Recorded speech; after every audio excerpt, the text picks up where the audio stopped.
Productions, les podcasteurs.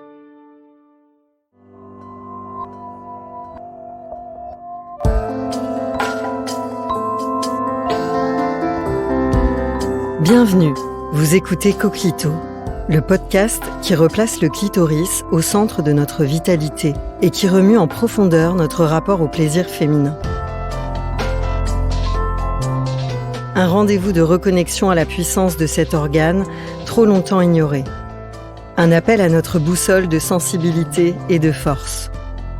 Les Coquelicots chéris donnent la parole à celles et ceux qui œuvrent pour cette reconnaissance et pour ramener de la poésie dans nos rapports sexuels.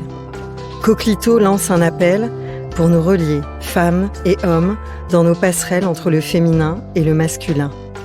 Coquelicot, tu ressens quoi, toi ?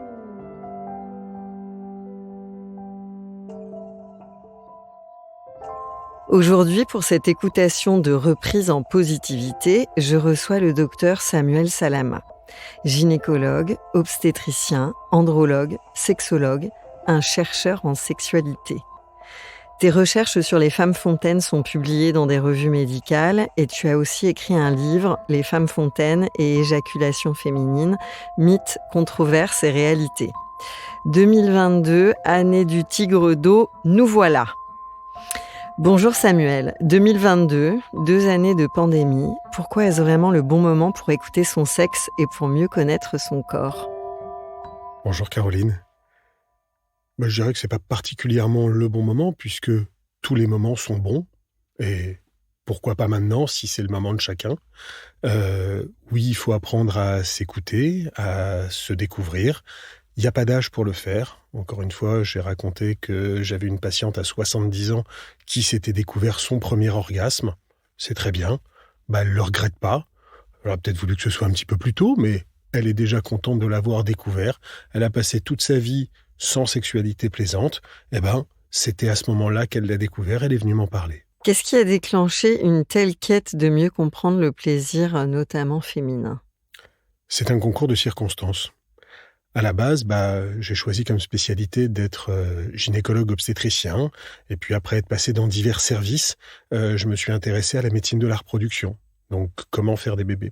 Comment aider les couples infertiles à faire des bébés ? Je me suis intéressé au versant féminin. Et puis, j'ai rencontré le docteur Bailly qui m'a initié à l'andrologie et aux biopsies testiculaires. Et donc, pour être andrologue, il y a une année de fertilité masculine et une année de sexualité masculine.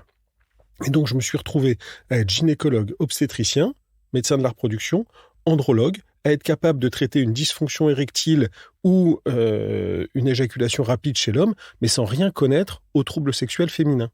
Donc, j'ai décidé d'aller faire le diplôme interuniversitaire de sexologie. Et là, il a bien fallu choisir un mémoire.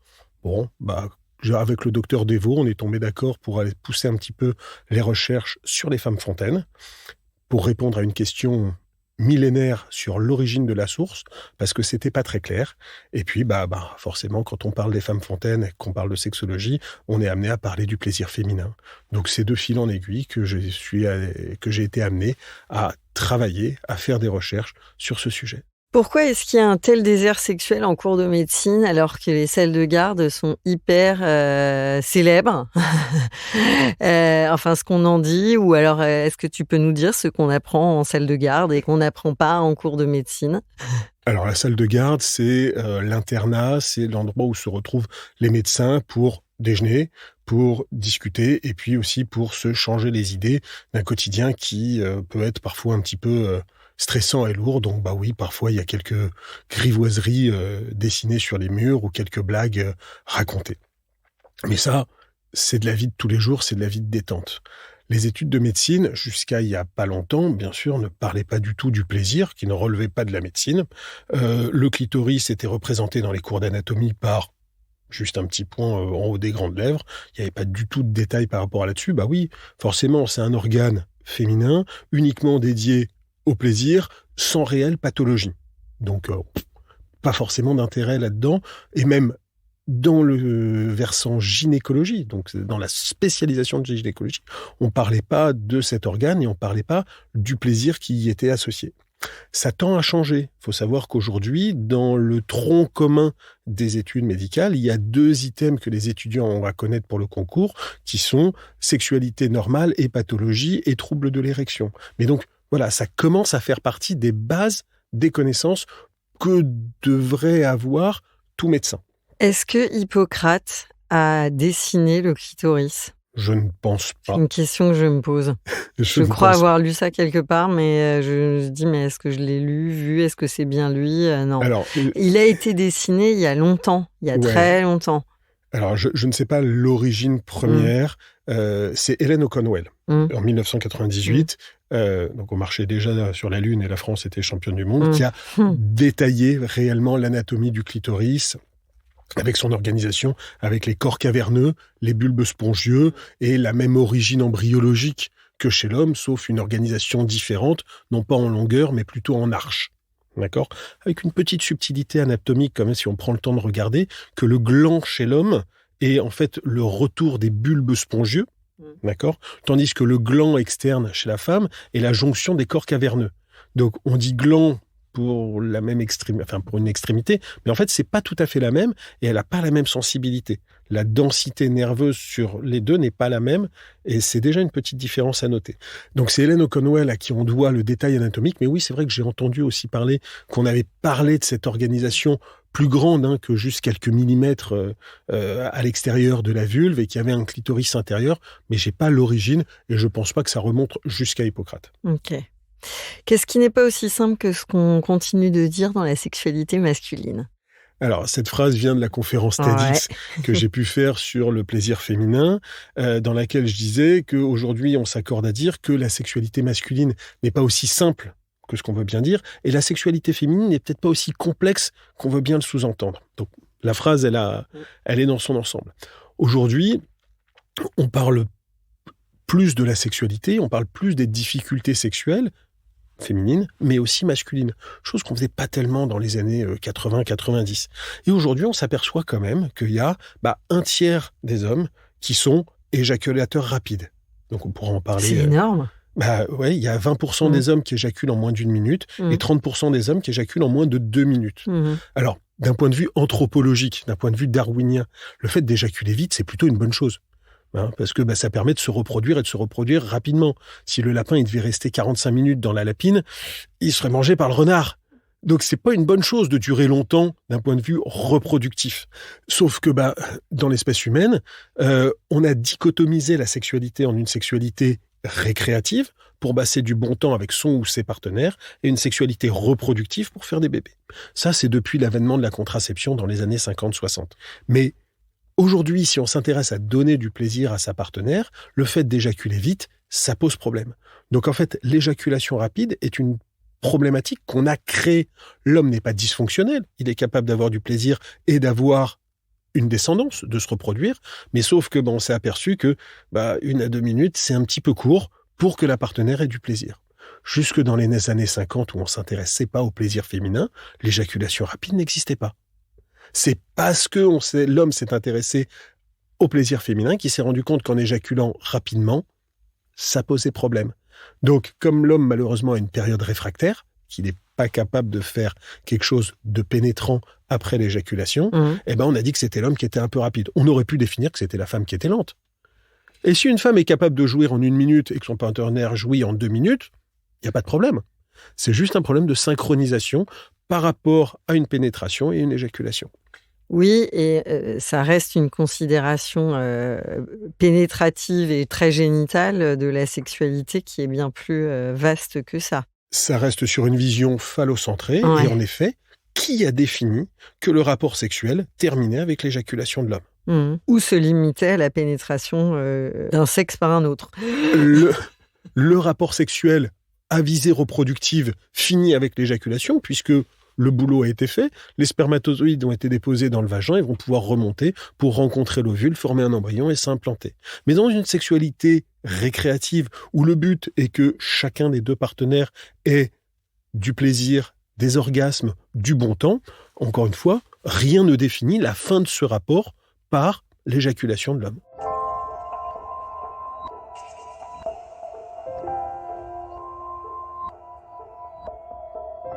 On connaît la prostate des hommes, beaucoup moins celle des femmes. Est-ce que tu peux nous expliquer les points communs et puis les grandes différences entre ces deux-là? Alors, au 19e siècle, il y a un Français, Guérin, qui a retrouvé des glandes le long de l'urètre, mais il les a pas étiquetées. Et puis, quelques années plus tard, il s'est fait piquer la paternité par Alexander Skene, qui a redéfini ces glandes et qui les a appelées les glandes de Skene. C'est des glandes qui sont paraurétrales chez la femme. Bon, dans les années 1980-90, un yougoslave, Milan Zaviazic, a fait des travaux de dissection avec de l'immunohistochimie, des marquages sur ces glandes-là, et il a retrouvé que ça avait exactement le même marquage que chez l'homme, et que c'était des glandes équivalentes à la prostate masculine, et qui étaient fonctionnelles, c'est-à-dire qui produisaient les mêmes enzymes, et notamment le PSA, les phosphatases acides, etc. Donc, cette glande, elle existe chez l'homme. La prostate, elle fait entre 20 et 40 grammes. Elle existe chez la femme, elle fait 2 à 5 grammes. Elle est toute petite, mais elle est fonctionnelle et elle est capable d'éjaculer, d'émettre un petit liquide blanchâtre de moins d'1 millilitre qui contient beaucoup de PSA. En conditions non expérimentales, elle n'est pas visible. On ne peut pas la voir. On ne peut pas voir cet éjaculat de moins d'1 millilitre dans une vulve humide. Mais en conditions expérimentales, on a pu isoler cet éjaculat. Et donc, Milan Zaviazic a montré qu'il y avait différents types d'organisations de glandes. Et la Fédération internationale de nomenclature anatomique, en 2001, a reconnu que le terme de prostata femina était équivalent à glande paraurétrale, à glande de Skene. Donc, les femmes ont une prostate de 2 à 5 grammes, fonctionnelle et qui est même capable d'éjaculer. Et alors, les massages prostatiques, tu en parles à tes patients? Non. Non. Non, j'en parle pas. Mais le massage prostatique, ça serait quoi? Ça serait peut-être la stimulation du point G. Vas-y, tu veux bien développer? Alors, Donc, du point G des hommes et des femmes, du coup. Alors, on va pas appeler ça point G Ce chez serait l'homme. trop. Non, parce que ce serait pas tout à fait la même chose. Certains parlent alors du point P. 1950, un médecin allemand, Ernst Grafenberg, qui habite à New York, est installé à New York, écrit un papier qui s'appelle « Le rôle de l'urètre dans le plaisir sexuel féminin ». Dans ce papier, il décrit une zone, en ayant discuté avec ses patientes, c'est juste un retour de discussion qu'il a pu avoir avec ses patientes, elles décrivent une zone particulièrement agréable, particulièrement voluptueuse sur la paroi antérieure du vagin. Bon, 1981, Franck Adiego publie un papier, un case report sur l'éjaculation féminine.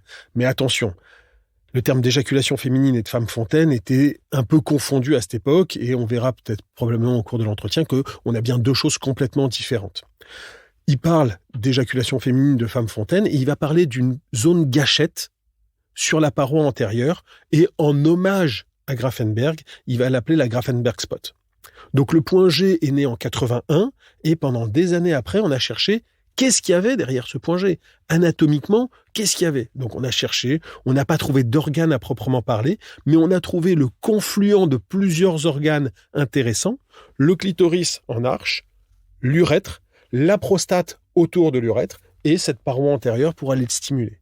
Donc, ce qu'on appelle le point G correspond en fait plutôt au complexe clitorido-urétro-prostato-vaginal. Bon, on va dire le point G, c'est plus simple. Ok.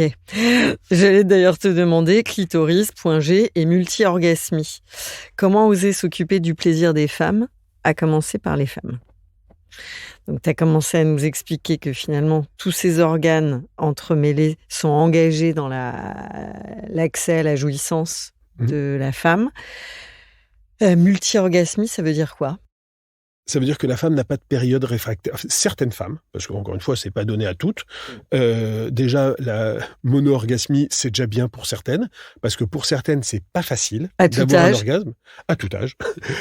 Pour certaines, c'est pas facile et ça demande des ressources intellectuelles, d'être capable de se concentrer pour déconnecter la zone dans le cortex orbitofrontal qui permet de déconnecter et de lâcher prise. Pour certaines, c'est compliqué, c'est difficile, ça demande des ressources, et elles n'en sont pas capables à tous les rapports. Donc pour certaines, déjà avoir un rapport, c'est bien.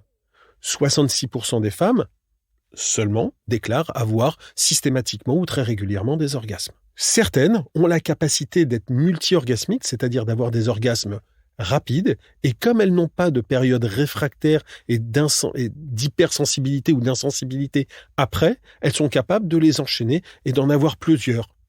2, 5, 10, 20, j'en connais qui sont montés à beaucoup plus. Ça me laisse pensive. Ça fait beaucoup quand même, beaucoup plus. D'où vient la lubrification des femmes ? Quelle est l'origine de la source ? Et puis tu as commencé à nous expliquer qu'il y avait différentes sources, il y avait différentes rivières. Alors, on sécrète différentes rivières, si j'ai bien compris. On va parler des fluides féminins pendant les rapports sexuels. La lubrification, il n'y a pas de glande, il n'y a pas de réserve. Il n'y a pas de réserve de fluide lubrifiant. En fait, l'excitation sexuelle chez l'homme et chez la femme, c'est un afflux de sang dans le petit bassin.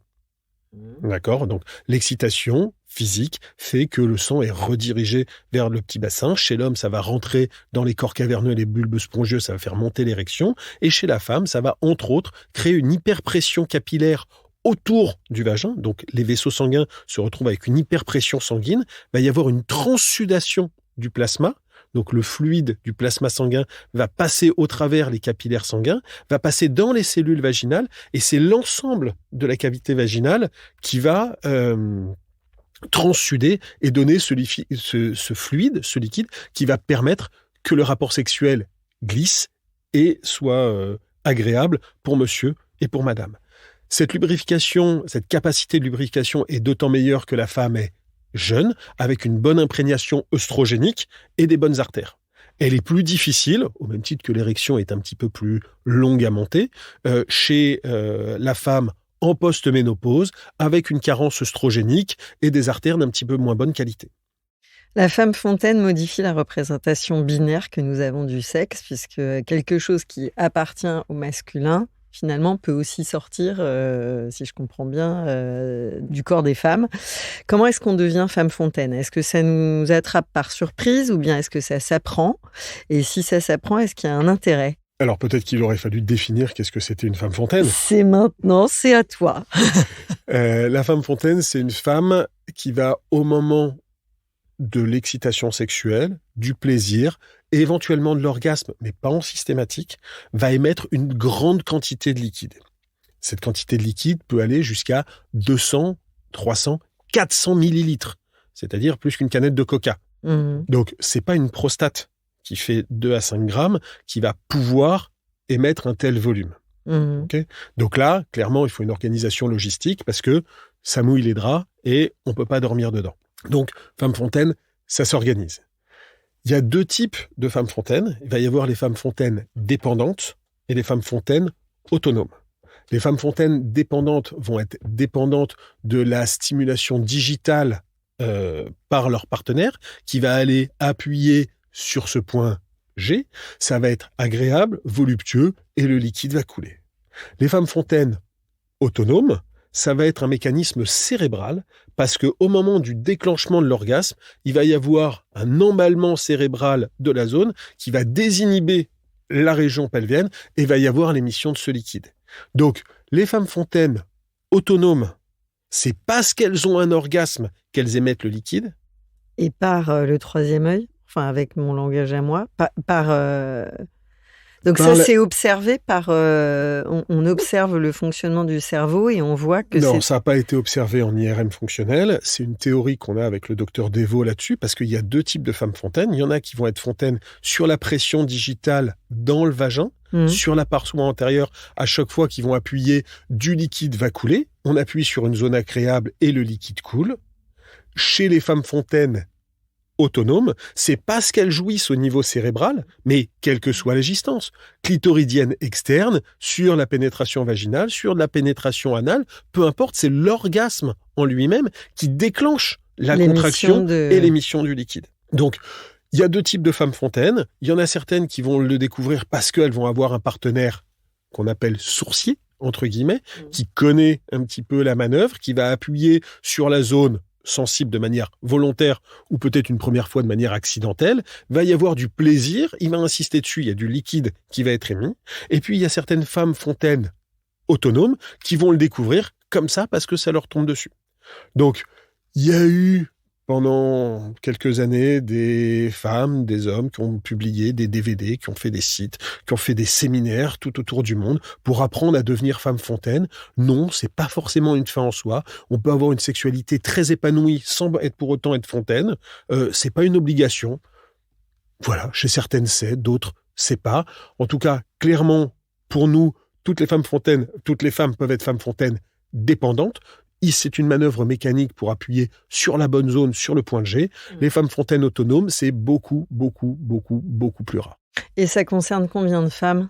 Alors, ça Il y a dépend. des stats En sur fait, le nombre de femmes qui sont fontaines, on va- dépendantes ou autonomes ? Alors, dépendante et autonome, non. Il y a peut-être quelque chose qui va sortir, puisqu'aujourd'hui, j'encadre le mémoire d'un étudiant, Nicolas Cesson, qui est à Toulouse.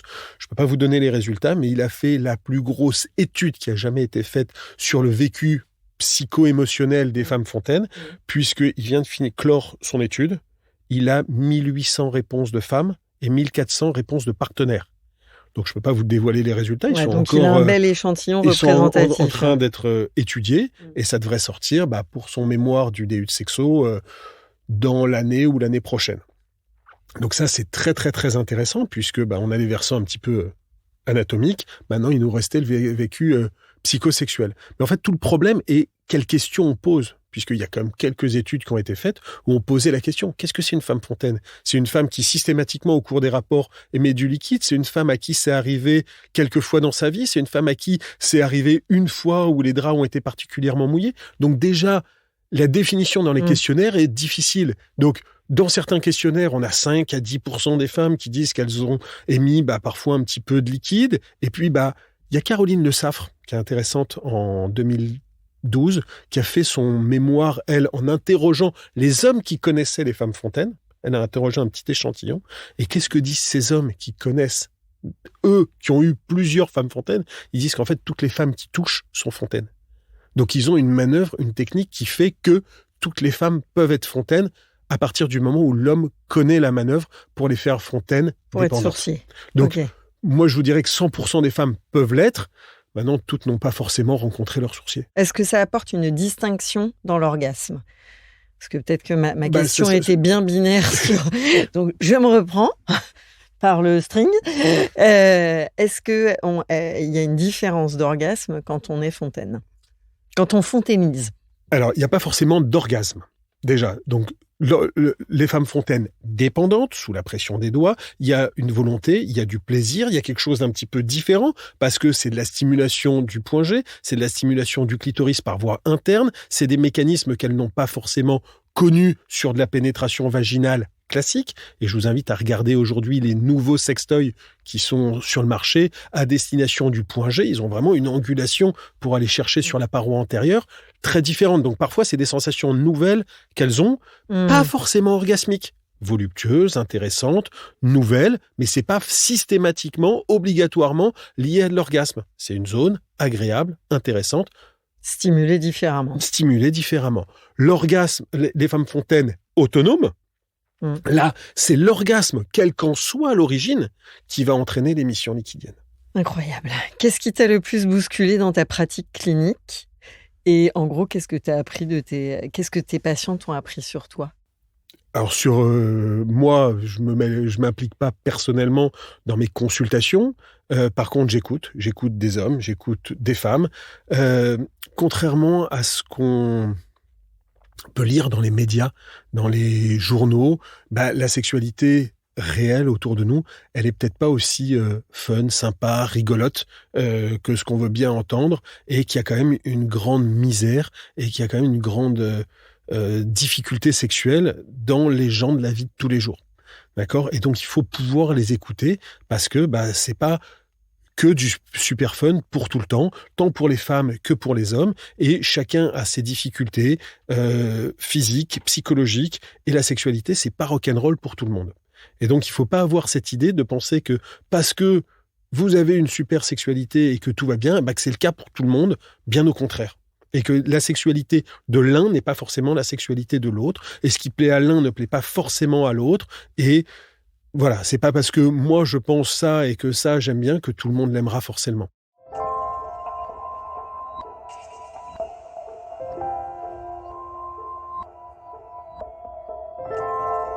D'ailleurs, tu n'as pas tout à fait répondu à la question concernant ce qu'on veut bien dire et penser encore sur la sexualité masculine. Qu'est-ce que tu trouves justement de différent que tout ce qu'on entend sur la sexualité des mecs? Finalement, toi, qu'est-ce que tu aurais à partager avec nous? Alors, je sais pas ce que vous entendez sur la sexualité des mecs. Moi, ce que je peux dire aujourd'hui, c'est que quand un homme s'engage dans un rapport sexuel, la société lui a mis un enjeu de performance. D'accord ? L'homme et la femme ont deux enjeux différents. L'homme, il a plus un enjeu de performance. Sa performance, ça va être quoi ? Ça va être de monter une érection, de maintenir une érection, d'être capable de pénétrer sa partenaire suffisamment longtemps, de lui donner du plaisir avec la pénétration ou autre, et d'être capable lui-même de jouir. Donc il a cet enjeu-là, ok, qu'il se met à lui-même. Et quand ça dysfonctionne, quand il ne monte pas une érection, quand il ne tient pas assez longtemps, quand il n'arrive pas à faire jouir sa partenaire, quand il n'arrive pas à jouir lui-même, parce que c'est aussi un problème masculin, eh ben, ça va l'impacter réellement et ça va lui poser beaucoup de problèmes à lui et peut-être même plus qu'à sa partenaire. La femme, elle, quand elle s'engage dans un rapport sexuel, elle n'a pas d'enjeu de performance. Sa performance, on en a un petit peu parlé, c'est de la lubrification. Si elle mouille pas, c'est pas grave. On peut trouver des alternatives, on peut trouver des excuses. C'est la capote, c'est le stress, c'est la pilule. On va mettre un petit peu de salive, on va mettre du lubrifiant, c'est pas grave. Pourtant, la lubrification, c'est le pendant de l'érection chez l'homme. Un homme qui bande pas, on va se dire, il y a un problème. Une femme qui mouille pas, il y a des excuses. Mais la femme, quand elle s'engage dans un rapport sexuel, elle est plus sur un versant esthétique. Non, pas ce soir parce que je suis pas épilé. Non, pas dans cette position parce qu'il va voir ma cellulite. Est-ce qu'on peut éteindre la lumière ? Elle est plus dans un versant, est-ce que je vais lui plaire ? Est-ce que je vais l'exciter ? Donc, chacun des deux, quand il rentre dans un rapport sexuel, n'a pas les mêmes enjeux, n'a pas les mêmes motivations, n'a pas la même pression par rapport à ça que la société lui a mis. Donc, aujourd'hui, les hommes vivent de plus en plus, vivent mal cette pression, en tout cas pour certains, et aujourd'hui, on se retrouve avec des discussions qu'on n'avait pas il y a quelques années. Je vois, par exemple, de plus en plus de femmes qui, elles, affirment leur sexualité, affirment leur désir et se retrouvent en asynchronisme avec leur partenaire. Elles ont envie, lui, il n'a pas envie. Ça n'existait pas dans les années 2000 de dire ça. Ça n'existait pas. Une femme, elle n'allait pas dire qu'elle avait plus envie que son mec. On ne pouvait pas dire ces choses-là. Aujourd'hui, il y a des femmes qui viennent me voir en consultation. Docteur, vous voulez pas faire quelque chose ? Il me suit pas, quoi. Donc l'homme, aujourd'hui, ne se force pas à avoir des rapports, ok ? Mais avant, il se forçait pas plus et sa femme ne se plaignait pas. Quelle barrière mentale tu as franchie au fil de tes découvertes ? Qu'est-ce que ça t'a appris l'hypnose dans ta pratique ? Alors l'hypnose, moi je l'ai appris sur le versant analgésie. C'est vraiment sur la prise en charge de la douleur dans le cadre de soins médicaux. Je ne cache pas que j'ai peut-être l'idée un jour de pousser plus loin ma formation pour aller jusqu'au bout, parce que je sais que l'hypnose peut être un outil thérapeutique pour des gens qui ont des difficultés, des femmes qui ont du vaginisme, des hommes qui ont des soucis de dysfonction érectile non organique, mais plutôt sur un versant psychogène. Ça peut être quelque chose. Mais aujourd'hui, je le maîtrise absolument pas sur le versant thérapeutique en sexologie. Moi, je suis plutôt organicien. Je viens de l'organe, à proprement parler. Donc moi, ma vision sexologique, c'est une vision d'organe. Je traite un organe avec une part de psycho, mais quand la part de psycho est trop grande, je l'envoie à un psychologue ou un psychiatre sexologue qui va pouvoir, lui, travailler sur la relation de couple, sur la relation à la mère, sur les problèmes dans l'enfance qui ont fait ça. Je n'ai pas cette habilité de par ma formation initiale. Comment aborder les phases de nos vies sexuelles qu'on présente comme déclinantes ? Je pense à la ménopause, à l'andropause, peut-être après les grossesses, voilà, ou pendant ou avant, même si ça peut être au contraire des phases ascendantes. Alors, reprenons chaque point. L'andropause. Alors, l'andropause n'existe pas au sens non pathologique chez l'homme. C'est-à-dire que l'homme, à partir de la puberté, va produire des hormones, et notamment de la testostérone, va produire des spermatozoïdes en quantité suffisante, dans la plupart des cas, pour être capable d'avoir des enfants, et tout au long de sa vie, va maintenir des taux suffisants.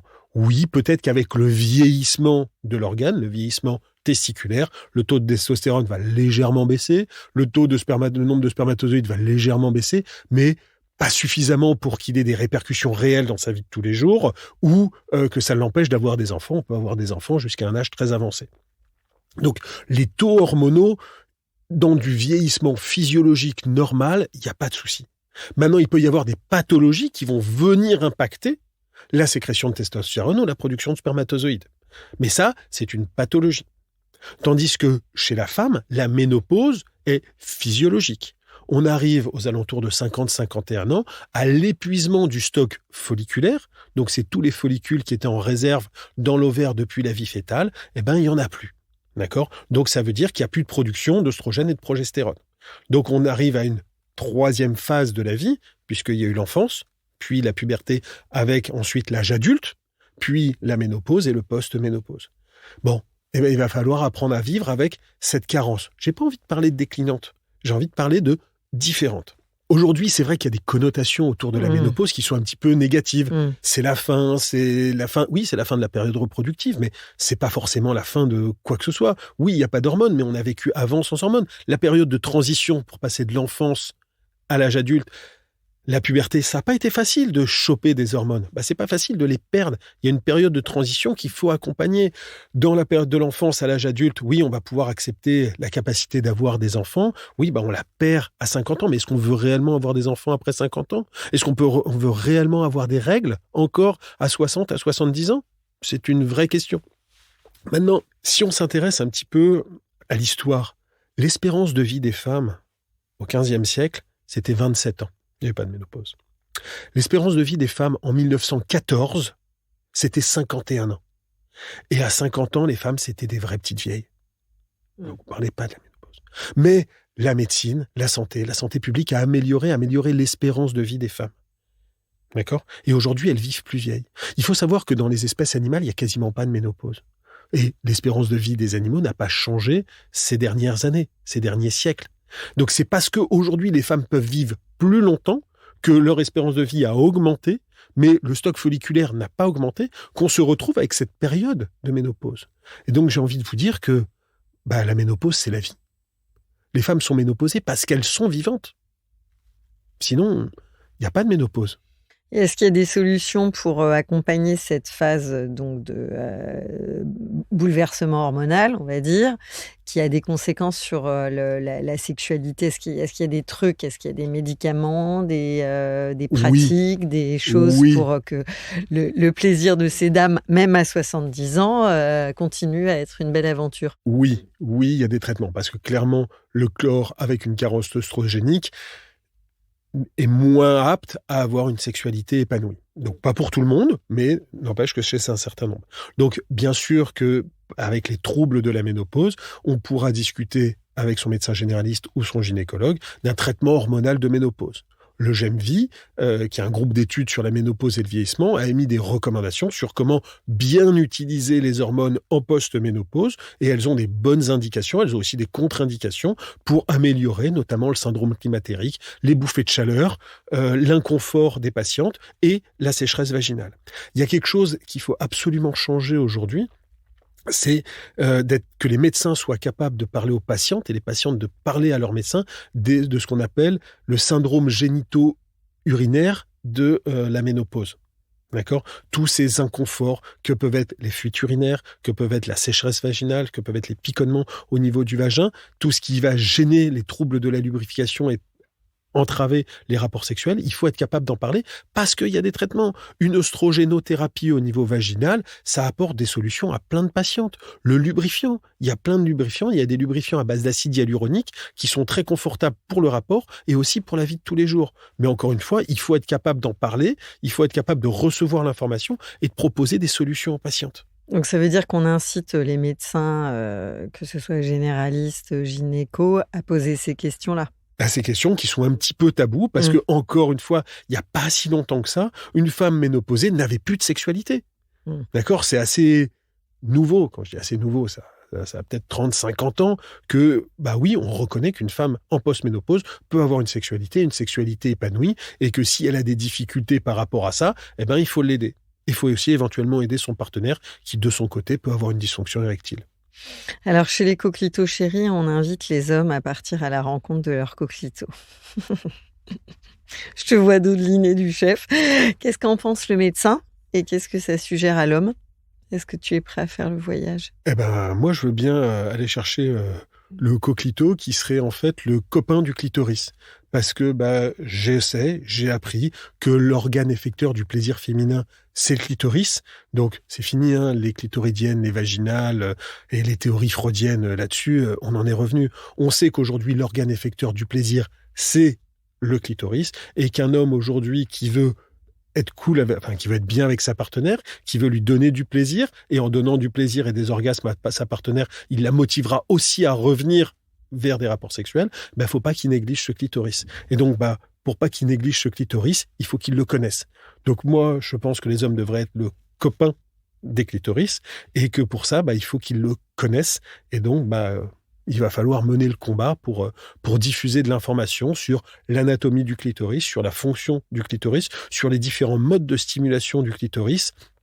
Et encore une fois, il n'y a pas de recette établie, il y a de la discussion à avoir, échange, pour savoir qu'est-ce qui est bien, parce que ce qui va plaire à l'une ne plaît pas forcément à l'autre, et il y a différentes modalités à discuter au sein de la relation.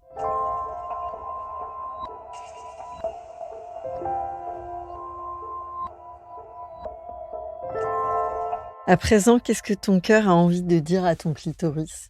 Je t'avais prévenu, il y aurait quelques questions poétiques. Le cœur, j'en ai un. Le clitoris, je n'en ai pas. Je maintiens que l'homme et la femme sont égaux en droit, mais différents d'un point de vue sexologique. Donc moi, j'ai un organe embryonnaire qui a évolué vers un pénis et pas vers un clitoris. Il est différent, il se stimule différemment. Et ce que je dis dans la conférence, c'est que les mouvements du rapport sexuel qui vont plaire à l'homme ne sont pas les mêmes que ceux qui vont plaire à la femme. Le pénis ne se stimule pas de la même manière. Et donc, messieurs, occupez-vous de vos partenaires. Elles sauront vous le rendre. Le pénis ne se stimule pas de la même manière qu'un clitoris. Pourquoi la Nouvelle-Calédonie? Parce que c'est un super pays, c'est une super aventure que j'ai pu avoir parce que le chef de service là-bas était un ami que j'avais rencontré à l'époque où j'étais à Poissy, qu'il a bien voulu me prendre dans son service, et j'ai bossé là-bas pendant 5 ans, et c'était une super aventure, pouvoir travailler dans un hôpital, être utile aux patients, à la population locale qui a des pathologies bien avancées. À travailler au soleil, dans des paysages de vacances, dans un endroit où il fait beau, avec la mer, et puis l'accès facile aux loisirs, à la mer, à la plongée, à l'avion, à la montagne. C'est cool, c'est agréable. Mettre de la poésie dans nos rapports sexuels, ça t'évoque quoi? Ça m'évoque que pour avoir un rapport sexuel, il faut de la séduction, et que la poésie, c'est déjà un premier lien envers la séduction, sur mettre les mots en forme. Une poésie, ça s'invente pas comme ça se travaille. D'accord? Donc ça se réfléchit. L'homme a une stimulation plutôt visuelle, la femme a plutôt une stimulation auditive, tant sur ce qui est dit à la manière dont c'est dit. Et la poésie, c'est quand même le summum de ce qui a été travaillé pour dire quelque chose et de le dire de manière jolie, avec les vers, avec les rimes. Le rapport sexuel, la poésie à l'intérieur, c'est toute l'harmonie qu'on va pouvoir y mettre, et encore une fois, c'est quelque chose qui se travaille. La sexualité récréative, c'est pas quelque chose de naturel, c'est pas quelque chose de d'inné, c'est quelque chose qu'il va falloir, comme un art, travailler, améliorer, se perfectionner, discuter, apprendre. C'est pas quelque chose de naturel. Tout comme une poésie qui vient pas comme ça, qui se travaille, un rapport sexuel, une rencontre à deux, c'est quelque chose qui s'affine au fil du temps et au fil des apprentissages. Avant de se dire à bientôt, Samuel, je te propose qu'ici, dans ce studio, chacun s'installe dans son espace intime. Nous prenons le temps de nous inspirer depuis nos intérieurs, à l'écoute de nos dedans. Je vais te poser quelques questions. Tu essayes de répondre par association libre si tu veux bien. Tu laisses ton beau mental planer parmi nous. À quel moment écoutes-tu ta boussole de sensibilité? Quand j'ai le temps. Quand j'ai le temps et quand il faut s'y référer. Il y a des choses qui doivent être cadrées, il y a des choses qui doivent être liées à la sensibilité, à l'émotionnalité. En quoi ton coquelicot est-il une force? Ma force, c'est c'est de connaître. C'est de connaître et de diffuser l'information sur l'anatomie, sur la physiologie du rapport sexuel, de la sexualité, pour diffuser de l'information utile aux femmes, aux hommes, aux couples, pour améliorer leur sexualité. Donc, il faut que les hommes deviennent les copains du clitoris pour donner du plaisir à leur partenaire. Et comme on est dans une sexualité de récompense, c'est parce que le rapport sexuel est bien, sympa, agréable, que la femme prend du plaisir, que la femme a des orgasmes, qu'elle a envie de revenir. Si la femme se met dans un rapport sexuel dans lequel elle s'ennuie, dans lequel elle n'est pas considérée, dans laquelle elle n'a pas de plaisir, mais si elle a une part de responsabilité dans la réception du plaisir, elle n'a pas envie d'y revenir. Qui a envie d'aller faire un truc dans lequel on s'ennuie? Non. Donc, messieurs, occupez-vous de vos partenaires, elles sauront vous le rendre. C'est quoi les super pouvoirs de Coquelicot? C'est un organe, c'est un homme ou une femme qui s'intéresse au clitoris, à sa sensibilité, à son hyper-réactivité et sa capacité à donner beaucoup de plaisir. Ce plaisir, ces orgasmes, on le sait, vont sécréter de l'ocytocine. L'ocytocine, c'est l'hormone de l'accouchement, c'est l'hormone de l'allaitement, mais c'est aussi l'hormone de l'attachement. Et l'orgasme, c'est ce qui fait revenir un rapport sexuel et ce qui aussi soude le couple et la paire de partenaires. Quels sont les mots qui t'ont le plus touché pendant ce temps de partage? C'est l'intérêt. La méditation était intéressante au début, et puis c'est la capacité, c'est l'intérêt de diffusion de l'information qu'on a aujourd'hui sur ces connaissances qui sont mal connues en population générale et qui devraient l'être plus. Et c'est ce genre de médias, de podcasts qui y contribuent et je vous remercie de le faire. Coquelicot, tu ressens quoi, toi? Un bon moment passé en votre compagnie et c'était vraiment bien. À présent, ancré en toi, relié aux autres Coquelicots, avec quoi tu repars, Samuel? Avec un bon souvenir, avec encore plein de choses à vous raconter pour une prochaine podcast à l'occasion et moins d'appréhension que je pouvais en avoir en arrivant. D'accord, mais voilà, je suis content de faire partie de la bande. Merci, Samuel. Merci à toi, Caroline.